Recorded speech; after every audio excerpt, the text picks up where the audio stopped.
I'd like to follow up on our meeting last week. To be candid, you performed very poorly in your conversation with me. I asked you, for example, how many personnel are in a division, and you told me 3,500.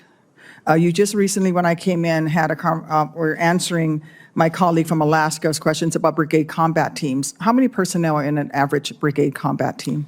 Senator, I imagine the purpose of this question is to get to my qualifications as a leader. No, I want you to answer the question. Senator, What is the? Do you not know?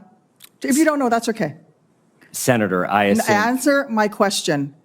How many personnel are in because you performed very well today, and I've been impressed because it looks like you actually did some homework, but you spoke with conviction about the number of brigade combat teams that the Army needs to be effective. Can you tell me how many soldiers are in a brigade combat team? 35, on average. 3,500. Great, thank you. See, that would have been so much easier, but I know you're filibustering. I get it. What's FM 3-0? Senator, I believe all of these questions are going to be. What is FM 3-0? I actually was reading it last night, Senator. It's the Army's training manual. Operations. Operations manual. Fantastic. I'm glad you're doing your homework. See, this is working because you're doing your homework, which you did not do because you couldn't name a country in Africa where we have troops when I asked you. Senator, what is your views on force posture generally and the components and elements of force posture, as well as your understanding of the Army's current force posture?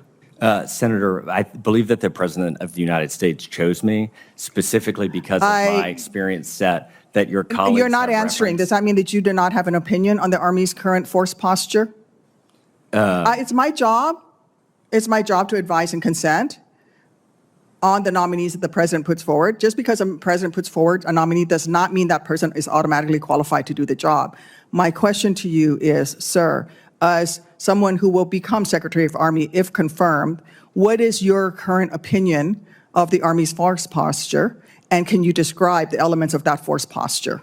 Absolutely, Senator. And to your Africa comment, West Africa and Horn of Africa, and that was, I did study after you asked me that question, so I'm grateful for the question. Answer my question on force posture. We need to be prepared, Senator, for a threat from China, a peer that we have not. I'm not asking you about near-peer threats. I'm asking you about the force posture.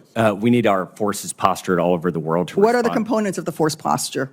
Senator, I believe that the answer is military disposition, strength, and condition and readiness of the military. It's in FM 3-0 operations, which you were reading last night. Can you outline for me the key capabilities of the Army supposed to provide the combatant command? Senator, you can ask that question for the record. Your time has expired. Thank you, Mr. Chairman. Rescued by the